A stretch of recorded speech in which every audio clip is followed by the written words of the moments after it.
You're not thinking, you're spinning. There's a difference, but it doesn't feel like one when you're inside it. To you, it just feels like being thorough, being careful, being responsible. You tell yourself you're just trying to figure it out, just trying to make sure you don't miss anything, just trying to be prepared. But hours pass, days sometimes, and you're no closer to an answer. You're just deeper in the loop, running the same thoughts through your mind like if you turn them over enough times, something will finally click. Something will finally feel settled. It never does. Even choosing what to say back can turn into an hour. You replay conversations that already happened, editing your lines, imagining what you should have said. You rehearse conversations that haven't happened yet, preparing for every possible response so you won't be caught off guard. You analyze text messages like they're encrypted documents, word choice, punctuation, response time, looking for meaning, looking for threat.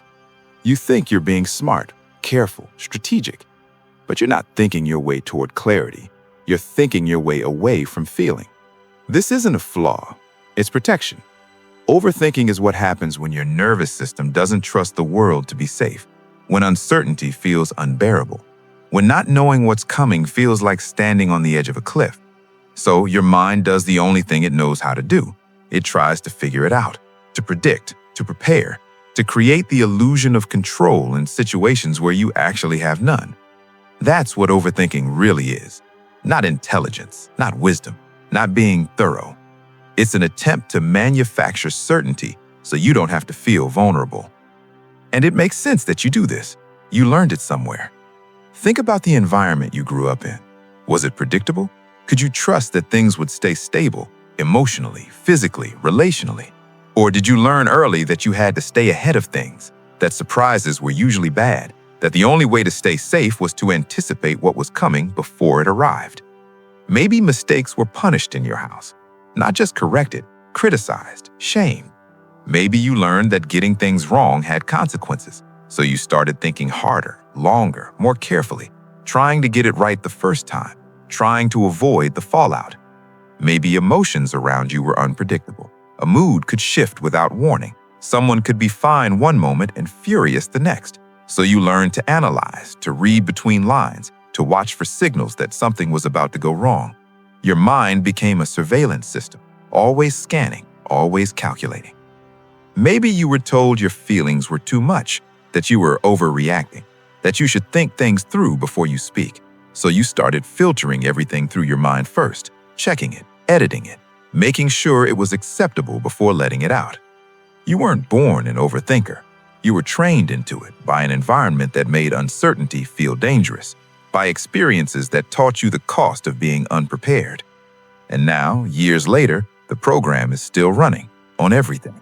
You can't send a simple message without rereading it 4 times. You can't make a decision without weighing every possible outcome, terrified of choosing wrong.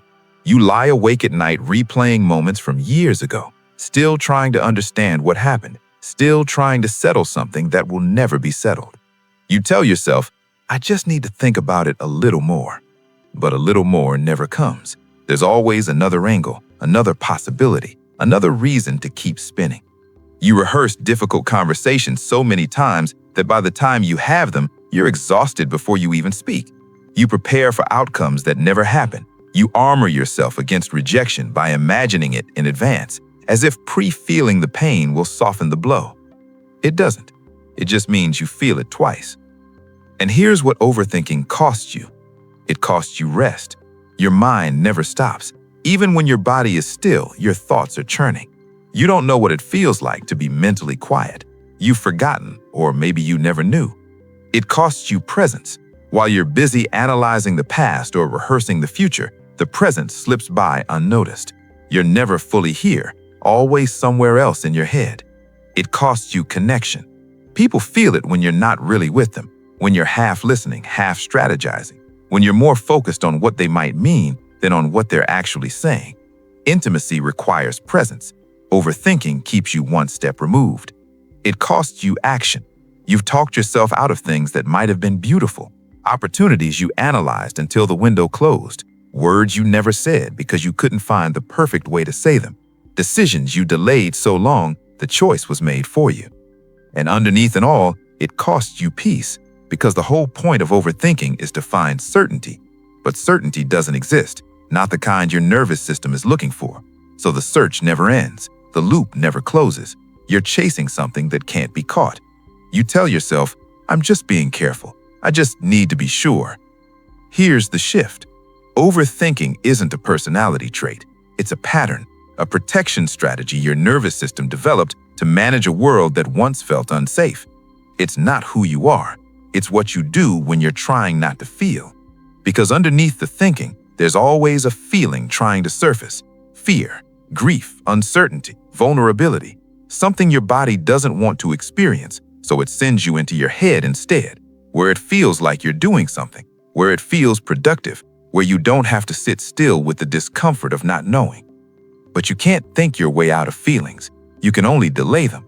And the longer you delay, the louder your mind becomes. The more it spins, the more it insists that if you just figure this one thing out, you'll finally feel okay. You won't. Not that way. What you're chasing isn't clarity, it's relief. And relief doesn't arrive through more thinking. It arrives when the body realizes it can survive uncertainty without controlling it. That recognition doesn't stop the pattern overnight, but it changes your relationship to it.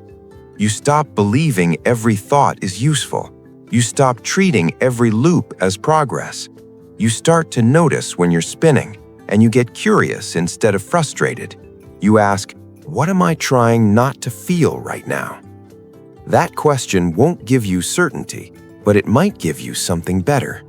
A moment of stillness, a pause in the loop, a small reminder that you are not your thoughts, and that the mind reaching for control is not a flaw, it's a frightened part of you doing its best to keep you safe.